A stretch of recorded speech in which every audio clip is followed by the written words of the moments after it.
বিএনপিকেও আপনারা ক্ষমতা দেখেছেন, আওয়ামী লীগকেও ক্ষমতায় দেখেছেন, জামাতের দুজনকে ক্ষমতায় দেখেছেন। মুজাহিদ সাহেব এবং নিজামী সাহেব 2008 সালে আমরা কয়েকজন ছাড়া, নিজামী সাহেব ছাড়া, আলী হাসান, মুজাহিদ ছাড়া বাকি সবাই দুর্নীতির দায়ে জেলে আবদ্ধ ছিল। মুক্তিযুদ্ধে এখানে কেন এসেছে আপনাদের হয়তো অনেকের জানা নাই। 2001 সালের পরের থেকে বিএনপির সাথে নীতিগতভাবে অনেকগুলি জিনিস আমি মেনে নিতে পারি নাই। সারা জীবন আমি যুদ্ধ করেছি। 1971 সাল থেকে নিয়ে একজন ক্যাপ্টেন হিসাবে পাকিস্তানের বিরুদ্ধে সর্বপ্রথম বিদ্রোহ করেছিলাম। শহীদ রাষ্ট্রপতি জিয়াউর রহমানকে দেওয়ানহাট নামক জায়গা থেকে ফিরিয়ে নিয়ে এসেছিলাম।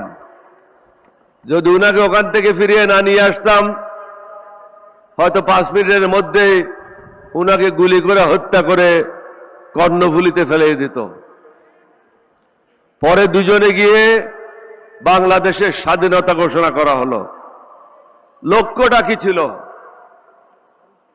এটা ন্যায় ভিত্তিক সমাজ হবে, সেবা দাসদের সাথে আমরা বাংলাদেশকে হস্তান্তর করতে পারি না।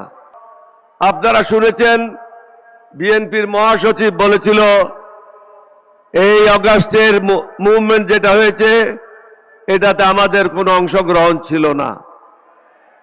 এটা তারই কথা, আমার কথা না।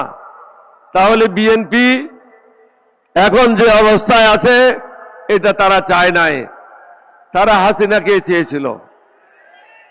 আর আপনারা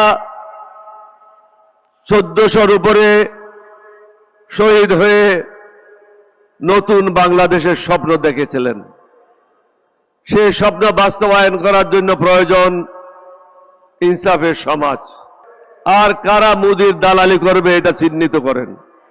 আজকে যে 11 দলীয় ঐক্য জোট গঠিত হয়েছে, 11 দলীয় ঐক্য জোটের প্রার্থীরা যে যেখানে আছে তাদেরকে ভোট দিতে হবে।